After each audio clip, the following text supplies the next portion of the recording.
मैं doctor Radha Mohan Singh, associate professor, department of commerce, GB college Ramgarh में कार्यरत हूँ।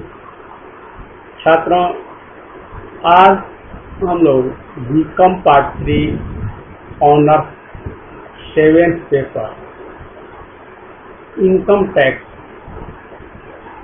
अकाउंट्स की चर्चा करेंगे। इसमें आज हम लोगों की चर्चा का विषय होगा practical problem of income from other sources. यह चैप्टर पिछले क्लासों से चला आ रहा है और मैं सोच रहा हूँ कि इसके जितना ज़्यादा से ज़्यादा हो सके मैं इसके प्रॉब्लम को मैं सॉल्व करूं, क्योंकि थ्योरेटिकल पोर्शन पहले ही खत्म हो चुका है। प्रॉब्लम भी कई प्रॉब्लम हम लोग बना चुके हैं। तो आज हम लोग इसके लॉन्ग टर्म जो न्यूमेरिकल्स हैं उसके प्रॉब्लम नंबर 31 का सॉल्यूशन करेंगे। यह बुक है डॉक्टर एस.सी. महाराष्ट्र और डॉक्टर एस.पी. गोयल द्वारा लिखी हुई, साहित्य भवन पब्लिकेशन की। और मैं समझता हूँ कि हमारे यूनिवर्सिटी में प्रायः यह किताब काफ़ी पॉपुलर है। वैसे तो किसी भी किताब में आप देखेंगे तो लगभग सारे तरीके तो वही रहते हैं और क्वेश्चन भी थोड़ा बहुत हेर फेर के बाद लगभग वैसे ही रहते हैं, क्योंकि हमारा उद्देश्य सिर्फ क्वेश्चन सॉल्व करना नहीं, बल्कि हमें इसका नाम ही है प्रैक्टिकल प्रॉब्लम, कि हमारे सामने जो भी बातें आएंगी इनकम फ्रॉम अदर सोर्सेज की, उनको हम किस तरह से एज ए प्रोफेशनल हम इसे सॉल्व करेंगे, या अपना व्यक्तिगत होगा तब भी हम किस तरह सॉल्व करेंगे। तो हमारा यह प्रॉब्लम नंबर 31 जो है यह क्वेश्चन है कि mister P.K. Bansal is a member of parliament. He has furnished following particulars about his income for the previous year 2018-19. Compute his income from other sources. क्योंकि जैसा कि हम लोग जानते हैं कि इनकम के जो भी साधन हों, जो भी सोर्सेज हों, प्रत्येक को के लिए इनकम टैक्स एक्ट में 5 हेड बनाए गए हैं। उस 5 हेड में हर प्रकार के इनकम को और हर व्यक्ति को, हर तरह की संस्था या कंपनी, सबको शामिल कर लिया जाता है। क्योंकि इनके बारे में कह रहा है कि P.K. Bansal is a member of parliament, MP हैं। तो चूंकि जनता के प्रतिनिधि हैं, अतः इनको जो सैलरी मिलेगी वह सैलरी हेड के अंतर्गत नहीं जाएगी, अर्थात इनकम फ्रॉम सैलरी में नहीं रखा जाएगा। क्योंकि जैसा कि हम लोग जानते हैं, मैंने पहले भी बताया है आपको कि एम्प्लॉय नहीं होते हैं, एम्प्लॉय नहीं माने जाते हैं, इसलिए इनकी सैलरी या इन्हें प्राप्त जो रेम्यूनरेशन होता है वह सैलरी शीर्षक के अंतर्गत कर योग्य नहीं होता है, बल्कि अदर सोर्सेज में होता है। तो इनको मिला है, पहला इनका है आमदनी का जो स्रोत है वो दिया हुआ है। पहला है salary for working as MP। तो यह जो है इसी हेड में रखा जाएगा, क्योंकि एम्प्लॉय नहीं है, इसलिए मैंने यहाँ क्लियर लिख दिया कि not an employ, salary of MP not an employ. तो इनको सैलरी है 30,000। इसके बाद है daily allowance received for attending parliamentary meeting, ₹10,000। अब जो पार्लियामेंट में जब चलने लगता है और उसमें जो भी लोग शामिल होते हैं उनको पर डे अलाउंसेज मिलता है, डेली अलाउंसेज मिलता है, तो वह जो है उन्हें खर्च करने के लिए मिलता है, इसलिए यह एग्जम्प्ट माना जाता है। इसलिए डीए माने डेली अलाउंस, इसे डियरनेस अलाउंस नहीं समझा जाए, यह डेली अलाउंस है मीटिंग अटेंड करने के लिए, अर्थात पार्लियामेंट में भाग लेने के लिए, तो यह एग्जम्प्ट होगा। फिर तीसरा है कि interest on debenture of A cooperative society, तो यह जो है टैक्सेबल होगा। रखेंगे इस हेड में इंटरेस्ट ऑन डिवेंचर। इसके बाद है dividend from A T company, तो 60% of income of the company is agricultural income, तो यह ग्रॉस है। तो यहाँ पर यह जो होगा यह एग्जम्प्ट होगा, यह जो डिविडेंड मिला है इनको, क्योंकि इसमें जो है एग्रीकल्चरल इनकम टाइप है, तो इसलिए यह एग्जम्प्ट होगा। इसके बाद है winning from cross word puzzle, जो पजल जो बनाते हैं हम लोग, सब जो दिया रहता है मैगजीन्स में, पेपर्स में वगैरह वगैरह, ऐसे भी तो वो जो पजल सॉल्व कर देते हैं और जो इनाम मिलता है वह है, तो वह है 8,000 का। फिर अगला छठा है refund of money by LIC under money back policy. Money back policy के अंतर्गत जो है इनको रिफंड मिला है, तो वह रिफंड जो होगा वह भी एग्जम्प्ट होता है, वह टैक्सेबल नहीं होता है। फिर है rent for land 5 months at the rate of ₹150 per month, तो ये हो गया 750। तो यहाँ आ गया इनके इनकम में। 8वां है interest on post office saving scheme, यह भी एग्जम्प्ट होता है। तो 9वां है एग्रीकल्चरल इनकम इन श्रीलंका। अब अगर यही इन इंडिया रहता एग्रीकल्चरल इनकम तो यह टैक्स फ्री होता, क्योंकि हमारे यहाँ एग्रीकल्चरल इनकम टैक्स फ्री है, लेकिन यह इनका श्रीलंका में है इसलिए यहाँ टैक्सेबल होगा। इसलिए हमने इसको दे दिया है कोर्स में कि land not situated in India, तो यह 20,000 होगा टैक्सेबल। उसके बाद 10वां है रेंट फ्रॉम सबलेटिंग। सबलेटिंग से जो इनको रेंट प्राप्त हुआ है किराए पर उठाने से 12,000, तो इसको भी जोड़ देंगे। अब इस सब का टोटल आ जाएगा हमारा 75,750, जीरो यहाँ छुट रहा, 75,750, यही हो गया इनकम फ्रॉम अदर सोर्स। तो हमारा यह इस क्वेश्चन का आंसर बनकर तैयार हो गया। अब हम नेक्स्ट क्वेश्चन को देखेंगे।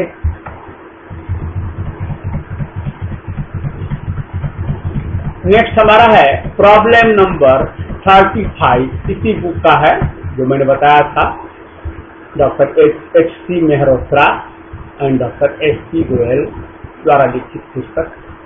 इसका सॉल्यूशन हम लोग निकालेंगे। तो वही जो इसका हेडिंग है कि computation of income from other sources for the assessment year 2019-20। अब इसमें है कि Shri Bhutani furnish the following particulars of his investment for the previous year in date 31 March 2019। Mister Bhutani के बारे में दिया हुआ है, उनका सारा इनकम जो अदर सोर्सेज का है। तो इसमें पहला है कि ₹10,000 यूनिट ऑफ एमएफ अर्थात म्यूचुअल फंड इनकम रिसीव्ड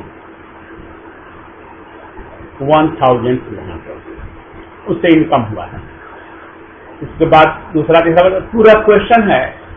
अब हम चूंकि पहले ही आपको बता चुके हैं कि क्वेश्चन लिखना हम लोगों को संभव नहीं है, इसलिए हम लोग आंसर को ध्यान दें और क्वेश्चन मैंने बुक बता ही दिया है। और मैं आप सबों से उम्मीद रखता हूं कि यही किताब आप लोग रखे होंगे, क्योंकि हमारे यूनिवर्सिटी में यही किताब जनरली लड़के रखते हैं। तो और बड़े विद्वान राइटर रहे हैं, अब तो दिवंगत हो चुके हैं, लेकिन उनकी किताब अभी भी अमर है किताब के रूप में, मेहरोत्रा साहब। तो उसको जब हम सॉल्व करेंगे, अब कंपटीशन हम कर रहे हैं, तो पहला है रॉयल्टी। रॉयल्टी है 20,000 का। अब इसमें से हम लेस करेंगे एक्सपेंसेस, जो एक्सपेंसेज हुए होंगे रॉयल्टी पर उसको हम करेंगे। तो एक्सपेंसेज हुआ है 3,400 प्लस 1,600, अर्थात दोनों को जोड़ करके हमारा आया 5,000। तो 20,000 में से 5,000 को हम लेस कर देंगे, तो हमारा अमाउंट कॉलम में होगा 15,000। दूसरा आइटम हमारा होगा इनकम फ्रॉम आर्टिकल। आर्टिकल इन्होंने इनका कोई छपा है, उस पर इनको इनकम हुआ है, तो वो जो है इनकम फ्रॉम आर्टिकल, यह भी अदर सोर्सेज में ही आता है, तो यह है 4,000। उसके बाद तीसरा है हाउस।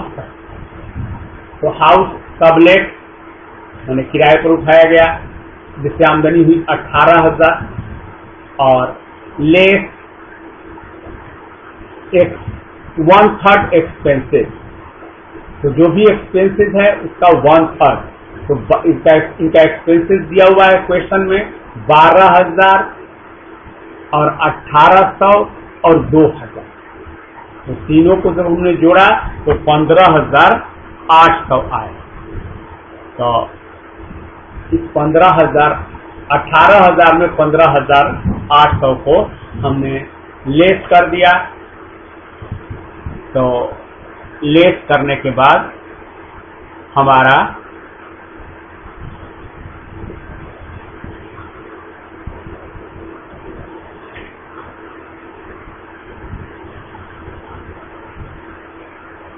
आया 2,200। इसके बाद चौथा आइटम हमारा है लेक्चर। इन्हें लेक्चर से प्राप्त हुआ है। तो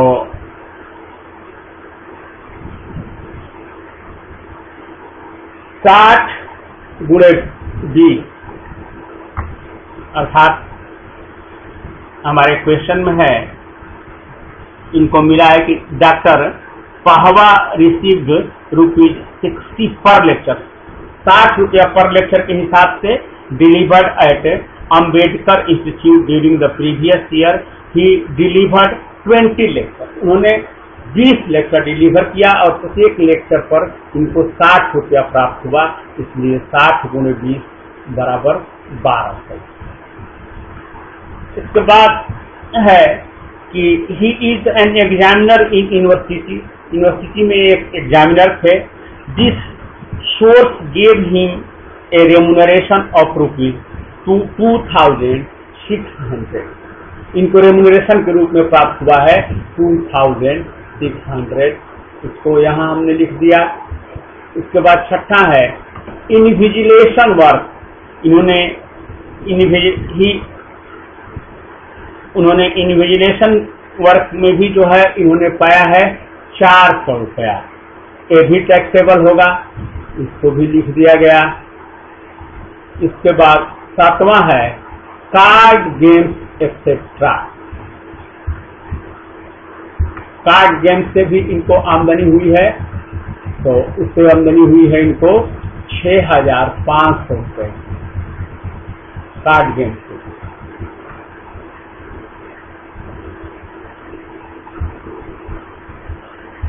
इसके बाद 8वां है विनिंग फ्रॉम चेस। चेस से इन्होंने जीता है 1,000 रुपया।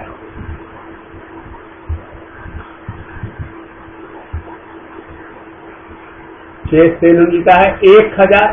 9वां आइटम है इंटरेस्ट ऑन बॉन्ड। बॉन्ड्स पर इंटरेस्ट इनको मिला है 1,500 रुपये। तो 10वां है डिविडेंड।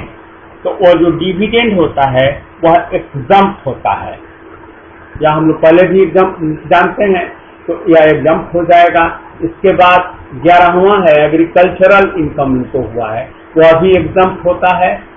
इसके बाद 12वां है स्कॉलरशिप मिला है, यह भी एग्जम्प्ट होता है। इसलिए जो जो टैक्सेबल इनकम है वो सब हम लोगों ने लिख दिया, और इन सब का टोटल करने पर आया 34,400, 34,400। तो यही इनका हो गया इनकम फ्रॉम अदर। इनका यह, जैसा कि आप शुरू में आपको मैंने बताया कि प्रॉब्लम नंबर 35 है। ये डॉक्टर पाहवा हैं, ये प्रोफेसर हैं, और इनकी आमदनी का तो हम लोगों ने एक बनाया MP का, दूसरा हम लोगों ने एक प्रोफेसर पर क्वेश्चन हल किया। भिन्न भिन्न पेशे में या भिन्न भिन्न कार्यों में लगे हुए लोगों का अलग अलग मैं क्वेश्चन देख देख कर सॉल्व कर रहा हूँ, जो इम्पोर्टेंट है, जिससे हमें कुछ सीखने को मिलेगा। प्रत्येक तरह के लोगों की आमदनी को कैसे हम एक जगह जो है एक इनकम फ्रॉम अदर सोर्सेज में रखेंगे, इसको हम लोग सीख रहे हैं इस चैप्टर के माध्यम से। हमारा नेक्स्ट प्रॉब्लम है 38।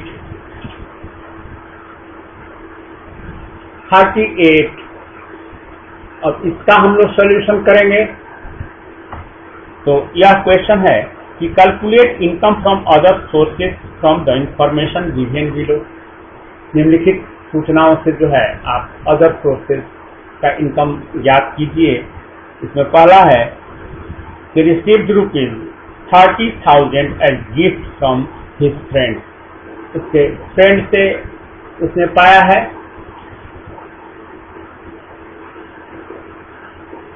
फिर कहता है received 1 lakh as gift from his elder brother. अपने बड़े भाई से उसने पाया गिफ्ट के रूप में 1 लाख रुपया। Received 2,40,000 as gift on his marriage. और इसके बाद है कि received 80,000 as gift from his NRI friend, और another gift of ₹28,000 received from his friend. और एक और 28,000 रुपया एक फ्रेंड से पाया है। और gift of necklace worth ₹1 lakh from his mother. अब इसमें देखिए एक कई तरह की गिफ्ट दिए हुए हैं, तो लेकिन इस गिफ्ट में से हमें देखना यह है कि इनकम टैक्स एक्ट के अंतर्गत कौन कौन से टैक्सेबल इनकम होंगे। हमें सिर्फ यही उसी को हम यहाँ लिखेंगे, बाकी को हमको नहीं लिखना है, यह ध्यान रहे। तो चूंकि इनका जो पहला है हम देखेंगे कि गिफ्ट फ्रॉम फ्रेंड, तो वो जो है इन्होंने पाया है 30,000। इसके बाद दूसरा है, आगे वैसे सब हमने क्लियर कर दिया है। तो जो जो टैक्सेबल गिफ्ट है पहले हम लोग उसकी चर्चा करें। तो एक तो इन्होंने जो फ्रेंड से पाया गिफ्ट वह हो गया टैक्सेबल इनकम में। दूसरा जो है 30,000 रुपये का। दूसरा है इन्होंने अपने received ₹80,000 as gift from his NRI friend. 80,000 का इन्होंने गिफ्ट पाया। और एक तीसरा है कि another gift of ₹28,000 receive from his friend, और तीसरे फ्रेंड से जो है 28,000 को हम, यह इनका टैक्सेबल होगा 30,000 प्लस 80,000 प्लस 28,000 बराबर 1,38,000। अब हमारा जो दूसरा दिया हुआ है कि received ₹1 lakh as gift from his elder brother, अपने बड़े भाई। तो जैसा कि हम जानते हैं कि इनकम टैक्स लॉ में है कि अगर अपने रिलेटिव से, अपने नजदीकी रिलेटिव से कोई गिफ्ट मिलता है, जैसे भाई बहन, माता पिता, पति पत्नी, तो वह टैक्सेबल नहीं होता है। वह जो है चूंकि पारिवारिक आमदनी से प्राप्त होता है, इसलिए उससे टैक्सेबल नहीं है। अन्य लोगों से, भले ही वह आपका कितना भी क्लोज फ्रेंड हो, लेकिन उससे जो मिलेगा, चूंकि आपका ही आज वह फ्रेंड है कल नहीं रहेगा, लेकिन जो भाई है भले ही वह आपका दुश्मन बन जाए, लेकिन वह भाई ही रहेगा। माता पिता को भले आप उनको अलग कर दें उनसे, या अपने स्वयं अलग हो जाएं उनसे, लेकिन वो माता पिता ही रहेंगे। पत्नी जब तक आपके साथ, जब तक तलाक न हो गया तब तक भले ही आपके साथ न रहती हो, लेकिन वो आपकी पत्नी रहेगी। उसी तरह बेटा बेटी के साथ होगा। तो इसलिए कहने का अर्थ है कि जो अपने रिलेटिव से जो प्राप्त गिफ्ट होता है वह टैक्सेबल नहीं होता है। इसलिए हमने इसको क्लियर कर दिया कि दूसरा, gift from Elder brother exam because it is gift from relative. फिर तीसरा है गिफ्ट ऑन मैरिज, शादी पर उसको मिला तो शादी पर मिला, वह भी एग्जम्प्ट होगा। चौथा है कि gift of necklace from mother, माता से नेकलेस मिला है तो वह भी एग्जम्प्ट होगा। तो यही जो हमारा है